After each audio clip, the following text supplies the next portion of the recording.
Allu Arjun Atlee movie నుంచి heroine announcement వచ్చేసింది. హరిహర వీరమల్లు ఎప్పుడు రిలీజ్ అవుతాయి భయ్యా? పోస్ట్పోన్ మళ్ళీ ఏందంట, దాని గురించి మాట్లాడదాం. కింగ్డమ్ కూడా పోస్ట్పోన్ అయ్యే ఛాన్స్ ఉందంట. ఇవే కాకుండా రాజా సాబ్ క్లైమాక్స్ గురించి కూడా ఒక న్యూస్ వచ్చింది. వీటన్నిటి గురించి మాట్లాడేసుకుందాం. సో లాస్ట్ వరకు చూసేసేయండి, సబ్స్క్రైబ్ కొట్టేసామావా.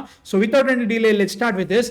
సో ఫస్ట్ న్యూస్ ఏంటంటే, లోకేష్ కనగరాజ్ ప్రొడ్యూస్ చేస్తున్న బెంజ్ మూవీ ఎల్సీలో పార్ట్, దాంట్లో విలన్ గా నివిన్ పాలిని తీసుకున్నారన్నట్టు. దానికి సంబంధించి ఒక వీడియో వదిలారు. ఆ వీడియో మీద ఆల్రెడీ మనం రియాక్షన్ చేసాం. డిస్క్రిప్షన్ లో లింక్ ఉంటుంది, వెళ్ళి చూసేసేయండి. నాకు ఆ లుక్ చాలా చాలా బాగా నచ్చింది. ముఖ్యంగా ఈ బెంజ్ మూవీ ఎల్సీలో ఏ రకంగా కనెక్ట్ అవుతుందో చూడాలన్నా గట్టిగా అనిపిస్తుంది అనమాట. ఎందుకంటే ఇది ఏ పర్టికులర్ టైమ్ లో వస్తుంది, ఖైదీ కంటే ముందు నడుస్తుందా, లేదంటే విక్రమ్ 2 తర్వాత, లియో 2 తర్వాత, లైక్ ఖైదీ 2 ముందు రిలీజ్ అవుతుందా, ఇవన్నీ క్వశ్చన్స్ ఉన్నాయి అన్నట్టు. ఇది అఫీషియల్ గా వాళ్ళు ఎల్సీఓ అని చెప్పారు కాబట్టి రియల్లీ ఎక్సైటెడ్. కాకపోతే లోకేష్ కనగరాజ్ డైరెక్ట్ చేయట్లేదు కాబట్టి కొంచెం డౌట్ ఉంది. రెమో మూవీ డైరెక్ట్ చేసిన డైరెక్టర్ అనమాట. నాకు రెమో అంత బాగా నచ్చలేదు. ఆయన చేసిన సుల్తాన్ నేను ఇంకా చూడలేదు. సో ఎలా ఉండదో చూడాలి. మీ థాట్స్ కింద కామెంట్స్ లో చెప్పండి. అదే కాకుండా రవితేజ గారి నెక్స్ట్ మూవీ RT-76 అనౌన్స్మెంట్ వచ్చేసింది. ఈ సినిమాని కిషోర్ తిరుమల గారు డైరెక్ట్ చేస్తున్నారు. అదే మన నేను శైలజ, ఉన్నది ఒకటి జిందగీ, చిత్రలహరి డైరెక్ట్ చేసిన ఆయన. అండ్ ఈ సినిమాని సంక్రాంతికి రిలీజ్ చేద్దామని ప్లాన్ చేస్తున్నారు అన్నట్టు. పోస్టర్స్ చూస్తుంటే రవితేజ గారు ఒక రిచ్ మ్యాన్ లా ఉన్నట్టు అనిపిస్తుంది. Maybe not, I don't know. నాకైతే మాత్రం అట్లా అనిపించింది. ఇదే కాకుండా ఇది ఒక ఫుల్ ఆన్ ఎంటర్టైనర్ మూవీ అంట. ఎన్ని సినిమాలు ఇలా వస్తాయి నాకు అర్థం కావట్లేదు. ప్రతి సినిమా అలానే ఉంది కదా, ఎంటర్టైన్మెంట్ లేదంటే ఇది అది అని చెప్పేసి చెప్తున్నారు తప్ప లైక్ ఏమో నాకు అర్థం కావట్లేదు. నేను చెప్పినట్టుగానే రవితేజ గారి మూవీస్ మీద కొంచెం డౌట్ తోటి చూస్తా ఉంటా. ప్రస్తుతానికి అయితే మాత్రం చాలా సినిమాలు వచ్చేసినాయి భయ్యా ఇప్పటికే. ఇదే కాకుండా హిందీలో ధూమ్ ఫ్రాంచైజ్ ని మళ్ళీ రివైవ్ చేద్దామని ప్లాన్ చేస్తున్నారు అనమాట YRF వాళ్ళు. ధూమ్ 4 సినిమా తీస్తున్నారు. దాన్ని అయాన్ ముఖర్జీ డైరెక్ట్ చేస్తున్నారు. హీరోగా టెక్నికల్లీ విలన్ గా రణబీర్ కపూర్ ని తీసుకుందాం అని చెప్పేసి ప్లాన్ చేస్తున్నారు అన్నట్టు. ఈ సినిమాని ఏప్రిల్ 2026 లో షూట్ స్టార్ట్ చేద్దాం ప్లాన్ చేస్తున్నారు అనమాట. 2026 ఎండ్ వరకు కంప్లీట్ చేసుకొని 2027 లో రిలీజ్ చేద్దాం ప్లాన్ చేస్తున్నారు. మేబీ వార్ 2 లో అయిన వర్క్ బాగా నచ్చిందేమో, ఇంకో ఈ సినిమా కూడా ఇస్తున్నారు. ఇవన్నీ కరెక్టే కానీ మరి బ్రహ్మాస్త్ర 2 ఎప్పుడు తీస్తాడు, బ్రహ్మాస్త్ర 3 ఎప్పుడు తీస్తారంటే రణబీర్ కపూర్ గారికి చాలా పెద్ద లైనప్ ఉంది. ధూమ్ 4 కాకుండా సంజయ్ లీలా బన్సాలి తోటి లవ్ అండ్ వార్ ఉంది. దాని తర్వాత రామాయణ 2 షూటింగ్ లోకి వెళ్ళాలి. దాని తర్వాత he has to come back to Brahmastra or animal park. ఈ రెండిట్లో ఏది ఫస్ట్ అయితే మనకు తెలియదు. ఇవన్నీ కూడా సైమల్టేనియస్ జరుగుతున్నాయి. ప్రస్తుతానికి అయితే మాత్రం ధూమ్ 4 2027 రిలీజ్ అనుకుంటున్నారు. Continuing with Hindi news, Shahrukh Khan గారు హిందీలో మైత్రి మూవీ మేకర్స్ తో ఒక సినిమా చేస్తున్నారు. ఆ సినిమా డైరెక్టర్ ఎవరో ఎవరికి తెలియదు కానీ ఆ సినిమాకి షారుఖ్ ఖాన్ గారు 300 crores రెమ్యూనరేషన్ తీసుకుంటున్నారని చెప్పేసి న్యూస్ వస్తుంది. ఇది ఫస్ట్ టైం వినవలేదు, 3-4 సార్లు వినబడింది. కాకపోతే ఇప్పటి వరకు స్టార్ పేరు బయటికి రాలేదు. షారుఖ్ ఖాన్ గారే అనుకున్నాను నేను, బట్ ఇది కన్ఫర్మ్ అయింది అన్నట్టు. 300 కోట్లు రెమ్యూనరేషన్కి ఇస్తున్నారంటే సినిమా ఏంటి అంటే ఖచ్చితంగా షారుఖ్ ఖాన్ కాబట్టి పెద్ద సినిమా అనుకోవచ్చా అంటే ఏమో తెలియదు, అర్థం కావట్లేదు. ఎందుకంటే జవన్ లాంటి సినిమాకి the budget was around 300 crores. ఇక్కడ షారుఖ్ ఖాన్ గారే 300 crores తీసుకుంటున్నారు. అట్లాంటిది సినిమా ఏంటో అర్థం కావట్లేదు. అది కాకుండా మైత్రి వాళ్ళు నిజంగానే అంత డెస్పరేట్గా ఉన్నారా? Like Shahrukh Khan, Hrithik Roshan and also Salman Khan గారితో ముగ్గురితో సినిమాలు చేస్తున్నారు విత్ వెరీ బిగ్ బడ్జెట్స్. అవి నిజంగానే జస్టిఫై చేస్తారో తెలియదు. బట్ ఆ రెమ్యూనరేషన్ కొంచెం తేడా కొడుతుంది. సో మీ థాట్స్ ఎందుకు కామెంట్స్ చెప్పండి దాని మీద కూడా. పవన్ కళ్యాణ్ గారి సినిమా హరిహర వీరమల్లు అని పేరు తీసేసి డ్రామా బాజీ అని పెట్టుకోండి. రిలీజ్ డేట్ కి ఆగం అయిపోతుంది. సో అఫీషియల్ న్యూస్ ఏంటంటే June 12 నుంచి సినిమా తప్పుకుంది. ఇప్పట్లో ఇంకా రిలీజ్ డేట్ వాళ్ళకి కన్ఫర్మ్ ఏది కాలేదు. యాక్చువల్గా వాళ్ళు ట్రై చేస్తున్నారు, ఎందుకంటే అమెజాన్ ప్రైమ్ వీడియో తోటి వాళ్ళకి కాంట్రాక్ట్ ఉంది కాబట్టి వాళ్ళు రిలీజ్ డేట్ పోస్ట్పోన్ చేస్తే మేము ఇచ్చే డబ్బులు కట్ చేస్తామని చెప్పేసి చెప్పారన్నట్టు. So they had to release in June. అది కూడా కుదరట్లేదు, ఎందుకంటే కాపీ రెడీ కాలేదు. June 10th వరకు వాళ్ళకి CG రెడీ కాదనమాట.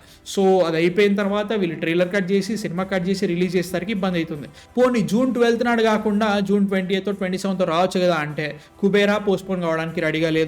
కన్నప్ప ఆల్సో మేము ఆ డేట్ ఇవ్వమని చెప్పేశారంట.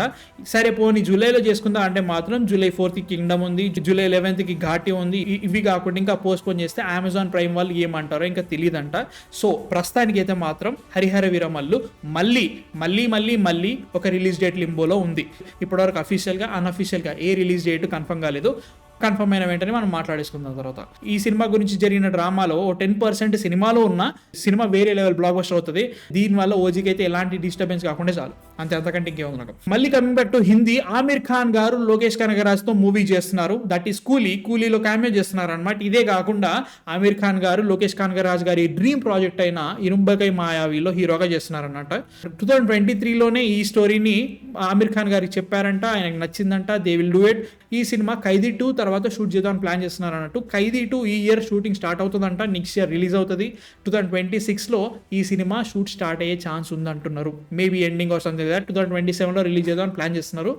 ఇవి కాకుండా ప్రస్తుతానికి June 20th నాడు ఆమిర్ ఖాన్ గారి Sitaare Zameen per cinema release అవుతుంది. దాని మీద అంత బాగా బజ్ లేదని నాకు అనిపిస్తుంది ఎందుకో. అంటే like Taare Zameen per successor లెక్క చూపిస్తున్న సినిమాని ఆ రేంజ్ లో ఎవరు మాట్లాడుకోవట్లేదు అనే ఫీలింగ్ వస్తుంది. But it is Aamir Khan, ఆయన మాత్రం సచ్చిన రూల్ అవుట్ చేయొద్దు మనం. మీ థాట్స్ ఏంటి అసలు లోకేష్ కనగరాజ్ విత్ ఆమిర్ ఖాన్ కింద కామెంట్స్ లో చెప్పండి. త్రివిక్రమ్ గారు అల్లు అర్జున్ గారితో చేయాల్సిన మూవీకి చాలా టైం పడుతుందని చెప్పేసి మధ్యలో 2 ప్రాజెక్ట్స్ ని రెడీ చేసుకున్నారు ఆయన. వెంకటేష్ గారితో ఫస్ట్ సినిమా వస్తుంది. ఈ ఇయర్ June, July లో షూట్ స్టార్ట్ అయ్యి నెక్స్ట్ ఇయర్ సమ్మర్ కి రిలీజ్ చేద్దాం ప్లాన్ చేస్తున్నారు అన్నట్టు. ఈ సినిమా ఒక హై యాక్షన్ ఫ్యామిలీ డ్రామా ఉంటుందని చెప్తున్నారు. చాలా తొందరగా కంప్లీట్ చేద్దాం అని చెప్పేసి. అండ్ ఆల్సో మన ప్రీవియస్ త్రివిక్రమ్ గారి మూవీస్ ఎలా ఉంటాయో ఇది కూడా అలానే ఉంటుందంట. That is my problem actually.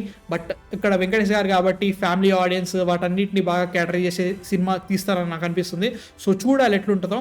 ఈ వెంకటేష్ గారి మూవీ స్టోరీ యాక్చువల్లీ ఒక నావెల్ మీద బేస్డ్ అయి తీస్తున్నారని చెప్పేసి న్యూస్ వస్తుందన్నమాట. యాక్చువల్గా ప్రీవియస్లీ త్రివిక్రమ్ గారి ఆ సినిమా ఎద్దనపూడి సులోచన రాణి గారి నావెల్ నుంచి కాపీ చేశారని చెప్పేసి ఒక న్యూస్ ఉండే అన్నట్టు. ఆమె నావెల్ నుంచే మళ్ళీ తీస్తున్నారో అది తెలీదు. నాకైతే మాత్రం ఇది కాకుండా రామ్ చరణ్ గారి మూవీ ఎలా ఉంటుందో మాత్రం ఎక్సైట్మెంట్ గ్యారంటీగా ఉంది. ఇవన్నీ కాదు, అల్లు అర్జున్ గారితో కార్తికేయ స్వామి సినిమా దాని గురించి ఏమైనా అప్డేట్ ఇస్తే I will be very happy. But చూద్దాం ఎట్లుంటుందో. హరిహర వీరమల్లు వల్ల కింగ్డమ్ ఆల్రెడీ ఒకసారి పోస్ట్పోన్ అయింది. అదే కాకుండా మళ్ళీ పోస్ట్పోన్ అయ్యే ఛాన్స్ ఉంది అంటున్నారు. హరిహర వీరమల్లు మళ్ళీ పోస్ట్పోన్ అవడం వల్ల July 4th అనే డేట్ చాలా గట్టి కనబడుతుంది.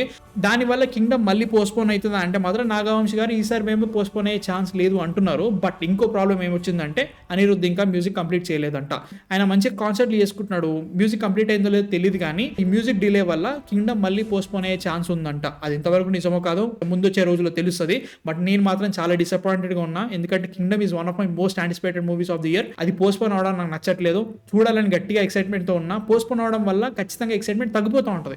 So please release it. చాలా రోజులుగా విజయ్ దేవరకొండ కంబ్యాక్ కోసం వెయిట్ చేస్తున్నా.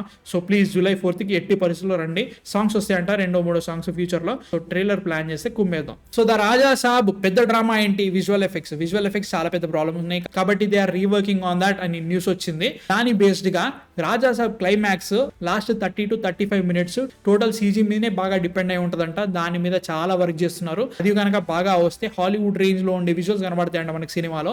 దీనికోసమే 400 కోట్ల బడ్జెట్ పెట్టి పెద్ద స్కేల్ లో పెద్ద కాన్సెప్ట్ తో తీస్తున్నారని చెప్పేసి న్యూస్ అయితే వస్తుంది. అది ఎంతవరకు నిజమో కాదో మనకి 16th June నాడు ఒక చిన్న గ్లిమ్స్ వస్తుంది, టీజర్ వస్తుంది. కాబట్టి సినిమా బాగుండాలి. బట్ ఇది ఒక హారర్ కామెడీ రొమాంటిక్ సినిమాకి 400 కోట్లు ఎందుకు పెడుతున్నారు అనే డౌట్ వచ్చినప్పుడే నేను హౌస్ఫుల్ 5 సినిమా చూసాను అనమాట. దానికి 375 crores బెటర్. దానికి బెటర్ అంటే దీనికి తప్పే లేదనే ఫీలింగ్ వస్తుంది. So let's see and let's hope సినిమా బాగుండాలని చెప్పేసి. అల్లు అర్జున్ అట్లీ మూవీ అయితే మాత్రం వేరే లెవెల్ స్కేల్ పెరుగుతుంది. నేను ఎక్స్పెక్ట్ కూడా చేయట్లేదు. ఆల్రెడీ మనం మాట్లాడుకున్నట్టుగానే దీపికా పడుకోన్ గారిని ఫస్ట్ హీరోయిన్ గా వాళ్ళ అనౌన్స్మెంట్ వాళ్ళు ఇచ్చేసారు. అది పెద్ద సర్ప్రైజ్ కాదు కానీ దానికి వీళ్ళు రిలీజ్ చేసిన ప్రమోషనల్ వీడియో మాత్రం చాలా చాలా బాగుంది. I'm really excited to see that. ఎందుకంటే వీళ్ళు స్టార్టింగ్ నుంచే ప్రమోషన్స్ మీద ఈ రేంజ్ కాన్సన్ట్రేషన్ పెడుతున్నారంటే సినిమాని చాలా బాగా తీస్తారని చెప్పేసి ఒక చిన్న నమ్మకం మీద గ్యారంటీ వచ్చింది. వీళ్ళు రిలీజ్ చేసిన వీడియోలో చాలా షార్ట్స్ ఉన్నాయి. In terms of concept heart కూడా చాలా చాలా ఇంట్రెస్టింగ్ గా ఉన్నాయి. అవి ఎంతవరకు సినిమాలో ఉంటాయో చూడాలి. మోషన్ క్యాప్చర్ ని పర్ఫార్మెన్స్ క్యాప్చర్ ని చాలా వాడుతున్నట్టు తెలుస్తుంది ఈ సినిమాలో. So I'm really excited about it. But మనకు తెలిసిన న్యూస్ ఏంటంటే దీపికా పడుకోన్ గారు స్పిరిట్ ని వదిలేసి ఈ సినిమాకి వస్తున్నారని చెప్పేసి, ఈ సినిమాలో జాయిన్ అవ్వాలని చెప్పేసి దీపికా పడుకోన్ గారు స్పిరిట్ కి ఇన్ని కండిషన్స్ పెట్టారా కావాలని, అందుకోసమే సందీప్ రెడ్డి వంగ దీపికా పడుకోన్ కి నో చెప్పారా, వీటన్నిటి గురించి మేము ఆల్రెడీ మాట్లాడేసాం. ఈ క్లిప్ చూడండి. Deepika Padukone exiting spirit and Deepika Padukone joining Atlee film, Allu Arjun Atlee గారి ఫిలిము ఎందుకని కోఇన్సిడెంట్స్ గా అనిపించట్లా. I think maybe she made circumstances tough so that she could get into offers వచ్చుంటే అప్పటికే ఇక్కడ సైన్ చేసి ఉంటుందన్న. అండ్ ఇట్ నీకు అల్లు అర్జున్ గారి ప్రాజెక్ట్ కూడా ఆఫర్ వచ్చి ఉంటుంది. And she chose Allu Arjun గారి project over spirit. She has to give that circumstance ఇక్కడ. అప్పుడు కానీ ఈమె దీన్ని వదలలేదు కాబట్టి అటు వెళ్ళింది. లేకపోతే తెలుగు డైలాగులు చెప్పాననే కారణం ఎవడని చెప్తాడు రా బుద్ధునోడు.